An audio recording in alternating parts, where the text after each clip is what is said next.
Իհարկե շատ ուրախալի է լսել թվեր 700,000, 800,000, այո, զինվորականը շատ բարձր պետք է վարձատրվի, բայց այդ վարձատրության եւ ատեստացիայի ինստիտուտի ներդրման ժամանակ էլ ի սկզբանե այն բոլոր մեր մտահոգությունները, որ կային, ստեղծվելիք անհավասարությունները չեն փարատվել,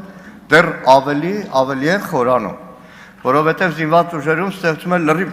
շարունակելով Տիգրան Աբրահամյանի խոսքը, լրիվ անհավասար պայմաններ։ Հիմա դիցուկ այսօրվա քննարկում ազգային ժողովում լսող օրինակ թիկունքային ծառայության շատ զինծառայողներ,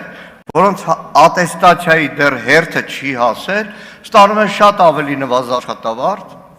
քան ատեստացիացած կամ պատվիրում ծրագրում։ Լսում են շատ պայմանագրային ծառայողներ, տարիներով մարտական հերթապահություն իրականացրած, որոնք եւ սուբյեկտիվ եւ օբյեկտիվ պատճառներով ատեստացիայի այն անհրաժեշտ շեմը չեն կարողացել հաղթահարել, բայց գլուխը կախ, չարքաշ կյանքով շարունակում են ծառայել հանուն Հայաստանի Հանրապետության։ Եվ այստեղ է ամբողջ խնդիրը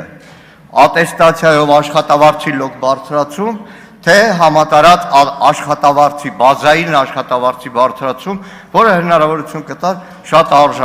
շատ ավելի արժանապատիվ ծառայություն իրականացնել։ Իրականում, պարոն Պապիկյան, այս անհավասարությունը զինված ուժերում շատ նմանվում է, օրերս դուք նոր մոդուլային զորամաս եք բացել, աչքովս ընկավ շարք կազմած բարձրաստիճան զինվորականների բատինկաները։ Հրամանը տվել եք, որ սպիտակ բատինկաներ պետք է հագնեն, բայց որտեղից այդ բատինկաները ով որ խանութից կարողանում է գտնել։ Եվ եթե նայեք լուսանկարները, Արամը Թորոսյան ձեզ տա, կտեսնեք, որ 4-5 սպա, բարձր սպա կանգնած է, ամեն մեկի հագին տարբեր բատինկա։